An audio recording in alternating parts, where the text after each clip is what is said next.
Today we will be studying the osteological features of the atypical cervical vertebrae. Now cervical vertebrae are 7 in number, and out of these the cervical vertebra 3rd to 6th are typical vertebrae, while the 1st, 2nd and the 7th cervical vertebra are atypical. Now what we see here are the 1st, 2nd and 7th cervical vertebra. Now the first cervical vertebra, also known as the atlas, because it supports the skull, and according to Greek mythology, Atlas is the god who supports the earth on his shoulders.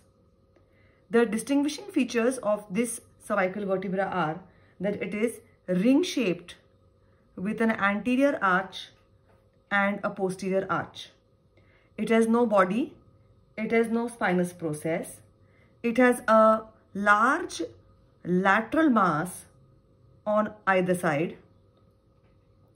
The two transverse processes are widest apart relative to those seen in the other cervical vertebrae. Now, let us see the features in detail. The atlas has got anterior arch, posterior arch, and two lateral masses. Anterior arch is smaller than the posterior arch. It connects the two lateral masses anteriorly. The anterior tubercle is present on its anterior aspect in the midline. Anterior longitudinal ligament is attached to it.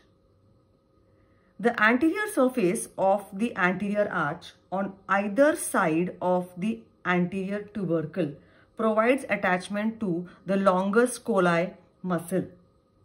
An oval facet is present on the posterior surface of the anterior arch, and it is meant for articulation with the dens of the second cervical vertebra to form the atlantoaxial joint. The anterior atlanto-occipital membrane is attached to the superior border of the anterior arch.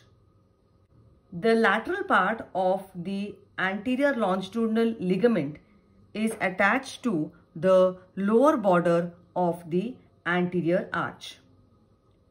We then go on to study the posterior arch. It is longer than the anterior arch. A midline posterior tubercle on its posterior surface represents the spinous process. Ligamentum nuchae is attached to the posterior tubercle. On each side of the posterior tubercle, the posterior arch provides attachment to the rectus capitis posterior minor muscle. The vertebral artery third part and the first cervical nerve lie in a shallow groove on the superior surface of the posterior arch just behind the lateral masses. The posterior atlanto-occipital membrane is attached to the superior border of the posterior arch behind the groove meant for the vertebral artery and the first cervical nerve. Ligamentum flavum is attached to the lower border of the posterior arch. We then go on to study the lateral masses. Each lateral mass has got two articular facets, superior articular facets and inferior articular facets. Two surfaces, anterior surface and medial surface, and a transverse process. The superior articular facet is concave and elongated. It articulates with the occipital condyle to form the atlanto-occipital joint. The inferior articular facet is flat and circular, and it articulates with the superior articular facet of the axis vertebra. The medial surface has got a tubercle which is meant for attachment of the transverse ligament of the axis vertebra. The anterior surface of the lateral mass gives attachment to the rectus capitis anterior muscle. The transverse process is long and strong. It has a foramen transversarium which transmits the vertebral artery, the vertebral vein and sympathetic nerve. Rectus capitis lateralis, levator scapulae and the superior oblique muscles are attached on its superior aspect around the foramen transversarium. Inferior oblique muscle is attached to its inferior surface. Anterior aspect of the transverse process is related to the ventral ramus of the first cervical nerve and the accessory nerve. These were all the features of the first cervical vertebra, and this vertebra forms two joints. The superior articular processes form the atlanto-occipital joints with the occipital condyles. The oval facet behind the anterior arch forms the median atlanto-axial joint, and the inferior articular facets form the lateral atlanto-axial joints. We now go on to study the second cervical vertebra. It is also called as the axis because the atlas carrying the skull rotates on it. Peculiarities of this vertebra: it is the strongest of the cervical vertebrae. It is easily identified by the presence of the odontoid process or the dens, which is a strong tooth-like projection from the superior surface of the body of the second cervical vertebra. Let us now study the body and the odontoid process. The apex of the odontoid process gives attachment to the apical ligament. On either side of this attachment, the sloping surface here gives attachment to the alar ligament. Anterior surface of the odontoid process possesses an oval facet for articulation with the anterior arch of the atlas vertebra. The posterior surface of the odontoid process is grooved to lodge the transverse ligament of the atlas. Inferior surface of the body of the vertebra is related to the intervertebral disc. The anterior surface of the body gives attachment to the anterior longitudinal ligament in the midline and to the longus colli muscle on either side. The posterior surface of the body provides attachment to three structures from above downwards: the lower vertical limb of the cruciform ligament, membrana tectora, and the posterior longitudinal ligament. The superior articular facet, which is meant for articulation with the inferior articular facet of the atlas vertebra, is situated just lateral to the odontoid process.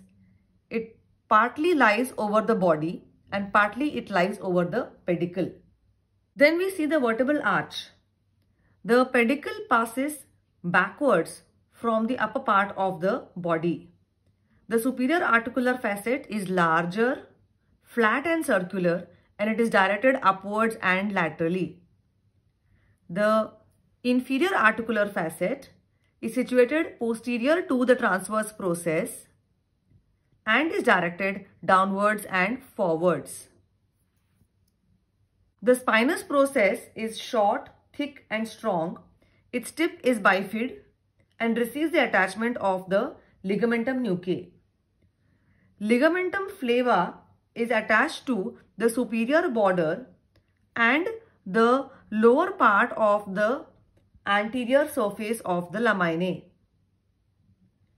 The sides of the spinous process provide attachments to the rectus capitis posterior major muscle. External surface of the laminae are meant for attachment of the inferior oblique in its upper part and the deep muscles of the back in its lower part. The transverse processes are small. They represent the true posterior tubercles only. The tips of the transverse processes receive attachments of three muscles.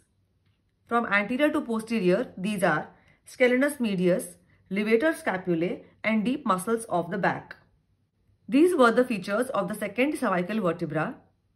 Joints formed by this vertebra, it forms the atlantoaxial joint with the Atlas vertebra, and this has the median atlantoaxial joint and two lateral atlantoaxial joints, and it also forms the intervertebral joint with the third cervical vertebra. We then go on to see the seventh cervical vertebra. It is also called as the vertebra prominens because it has a very long spinous process which may be palpated under the skin on the lower part of the back of the neck. Its peculiarities are that the spinous process is long, horizontal and non-bifid. Transverse process is large with prominent posterior parts. Foramen transversarium is smaller and may sometimes be absent. The spinous process here provides attachment to the ligamentum nuchae, trapezius, rhomboideus minor and deep muscles of the back. The posterior tubercle of the transverse process receives attachments of the suprapleural membrane and the scalenus minimus muscle. The foramen transversarium transmits the accessory vertebral vein because the vertebral artery occupies the foramen transversarium of only the upper 6 cervical vertebrae. So the vertebral artery will not pass through the foramen transversarium of the 7th cervical vertebra. This vertebra forms intervertebral joints with the superior and inferior articular processes of the vertebra above and below. These were the characteristic features of the 7th cervical vertebra.